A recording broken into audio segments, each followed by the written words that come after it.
However, this wouldn't be a me video if I didn't tell you guys to leave a comment based off what you know about the documentary hypothesis and things you think I should know as somebody who's trying to better their knowledge on biblical truth. All right, hi guys, doing today? We're about to hop into a little reaction. And first things first, I would love to make sure you like the video, hit the likes and full screen, scroll just a little bit, like the video, full screen it back up. You feel me?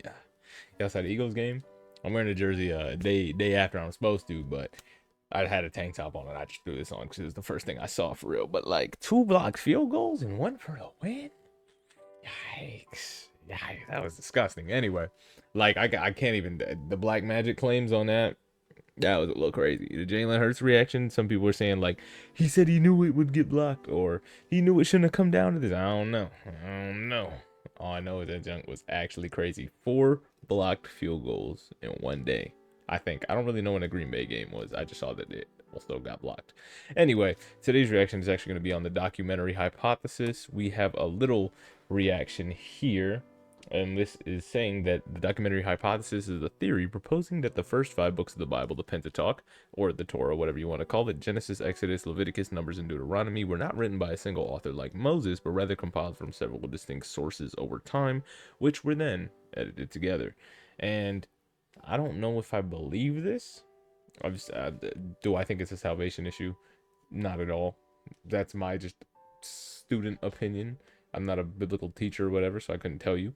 However, based on what the one atheist dude said, that the second chapter of Genesis was written before the first chapter, that would lend credibility to this theory, because it would be like, oh, there's this one and then they added this later, because it would make sense, right? But like I said, I don't really know. We got a video here from Dr. Michael S. Heiser. Yeah, so we're gonna see what he has to say. The comments were a little bit split based on things he said in the past and things he says now. I don't know. Let's check it out, see what he's got to say. I forgot to mention the reason I'm reacting to this is because some hater in the comments, I don't know if they were a hater, I just remember it wasn't a positive experience. They said something about the documentary hypothesis. I've had this tab open for a little bit, so let's check it out. The response is always something like, well, if it was just one of these, then okay, maybe it's not worth having this theory, but it's like all of these and they work together. Again, except where they don't. The fact that you can build the picture mostly coherent doesn't mean it's coherent. It's mostly coherent. That means we have problems, okay?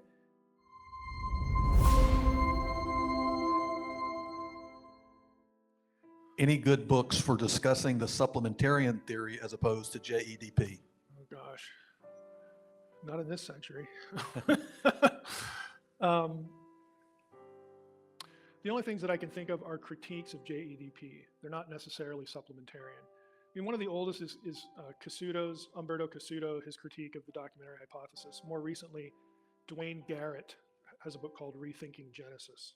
It just focuses on Genesis. So it's not JEDP, but it tackles the source critical assumptions, things like that. So those two, out of the gate. Most of you have to realize, even within people, and this is the dominant view, people who accept JEDP, they fight a lot intramurally on whether there really are 4 sources. Some people deny that E is a legitimate. I'm gonna keep it a whole $1.50. I am not qualified to comment on anything in this video, probably. Based off what I've heard so far, I don't know jack about whatever they're talking about. So, whenever I have to comment, if I even do, take with grains of salt. Multiple, hefty Latino pinch of salt. Or ocean, whatever you want to call it. But, yeah, this is a learning experience, so you're here with me. Source, because you don't get, it's just spotty. You don't get a whole narrative from it if you just look at what's supposed to be E. In grad school, we would get spanked if we used JEDP. It's JEPD.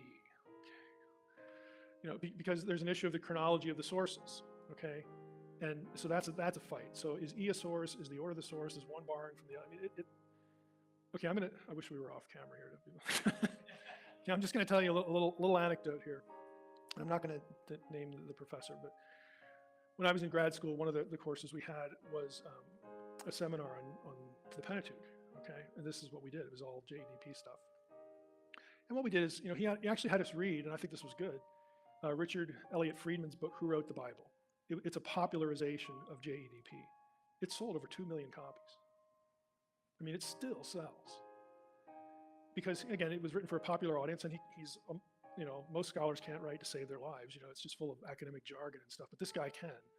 And so this was a wild, New York Times bestseller, and it's just a popularization of JEDP. So it's really worth reading even for grad students because it's a nice, readable presentation. Okay. See, and this is why we watch stuff that maybe we don't understand or think about ideas. Because look at that, we just got a nice resource, best-selling book that you can probably find online for free for keeping it a buck. But anyway, let's continue. Okay, so we're going through this thing, and you go through the standard source arguments, differences between the names of God and the sources. Over here it's predominantly Elohim, here it's Yahweh.